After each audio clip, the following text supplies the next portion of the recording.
We have all had the fantasy. You know the one I'm talking about. You imagine the day you finally check your bank account, and you realize, I have grown-up money now. I don't have to wait for a sale. I can walk into the beauty hall, sweep my arm across the counter, and just say, I'll take it all. For a lot of us, moving from drugstore makeup to luxury makeup is the ultimate sign that you've made it. You replace your scratched-up plastic compacts with weighted glass, gold lettering, and heavy metal, and, of course, that satisfying magnetic click.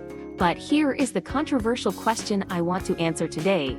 Now that you can finally afford the $90 foundation, should you actually buy it? Does money actually buy you a better face? Does it buy you better ingredients? Or, and this is the scary part, are you just paying a 500% markup for a logo? Today, we are putting our wallets away and taking out a microscope. We are going to look at the chemistry, the corporate ownership structures, and the psychology behind the price tag. By the end of this video, you will know exactly when to splurge and exactly when to save. Before we dive into the science, if you appreciate beauty content that respects your intelligence, please take a second to hit that subscribe button right now. It really helps me continue to make these deep dives for you. First, we have to talk about the open secret of the beauty industry. If you work in marketing or manufacturing, you know this, but most consumers don't. The beauty industry is tiny. In reality, a handful of massive parent companies own almost everything. For example, L'Oréal doesn't just own L'Oréal Paris. They own Lancôme, Yves Saint Laurent, Giorgio Armani, and even drugstore staples like Maybelline and NYX. Estée Lauder is the same. They own MAC, Tom Ford, and Too Faced. Why does this matter to your wallet? Because of something called Trickle-Down Technology. Imagine these huge companies develop a new molecule in the lab. Let's say it's a new polymer that makes lipstick flexible so it doesn't crack. That research costs millions. To make that money back, they have a specific strategy. They usually debut that technology in their luxury lines. First, think YSL or Armani. That is where you pay the innovation tax. But give it about 18 months to 2 years, and that exact same technology often slides down the supply chain to the mass market brands. So, here is the reality check.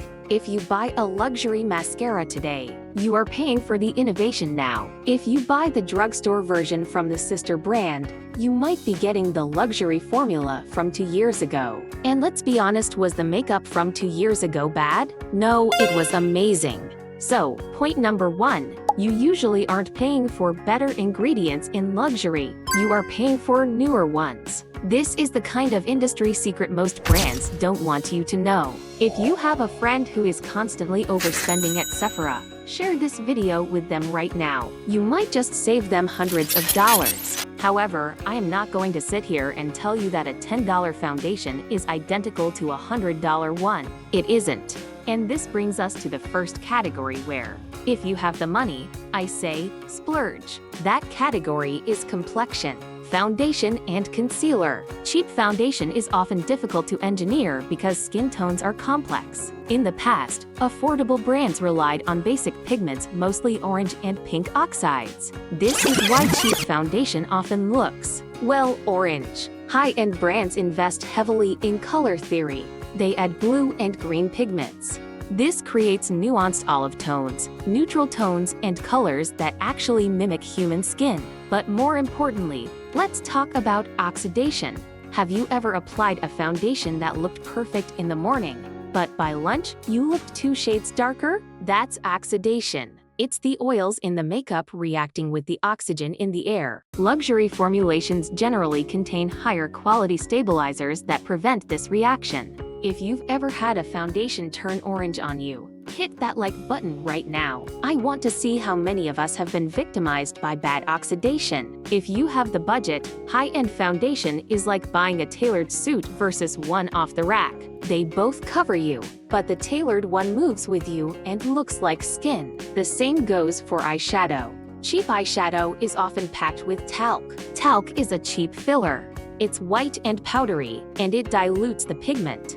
When you try to blend it, it can get muddy or turn gray. Luxury shadows usually use better binders and higher pigment loads. This means you don't have to work as hard to get a seamless blend. So, you've bought the fancy foundation. Now, where should you absolutely refuse to spend that money? First up, mascara. I don't care if you are a billionaire. Buying a $50 mascara is a scam.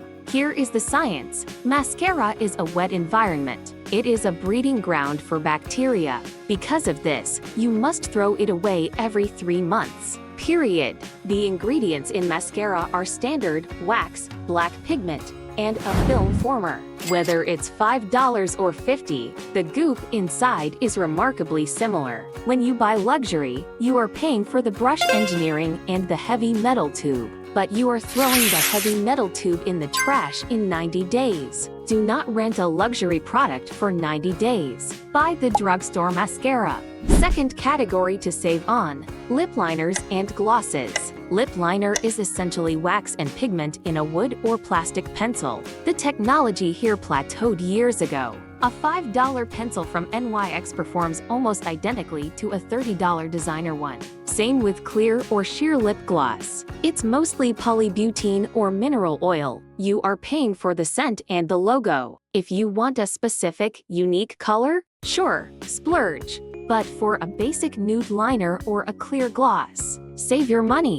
Now, we have to talk about the X factor, the thing that science can't measure, the psychology. There is a phenomenon called the halo effect. Marketing psychologists know that when a product is heavy and cool to the touch, your brain actually tricks you into thinking it works better. Pulling a flimsy, cracked plastic tube out of your purse at a nice dinner feels different versus pulling out a heavy, gold-embossed lipstick that clicks shut with magnets. If you have the money, you are buying that confidence. And there is nothing wrong with that. But you have to be honest. Are you buying performance, or are you buying the ritual? So, to answer the question, is there a need to buy high-end makeup? No, in 2026, you can create a red carpet look entirely with drugstore makeup, but the smartest consumer creates a high-low kit. Spend the money on complexion products that need to look like skin. Save the money on disposables. Your face doesn't know the price of the product. It only knows the performance. I really want to hear from you.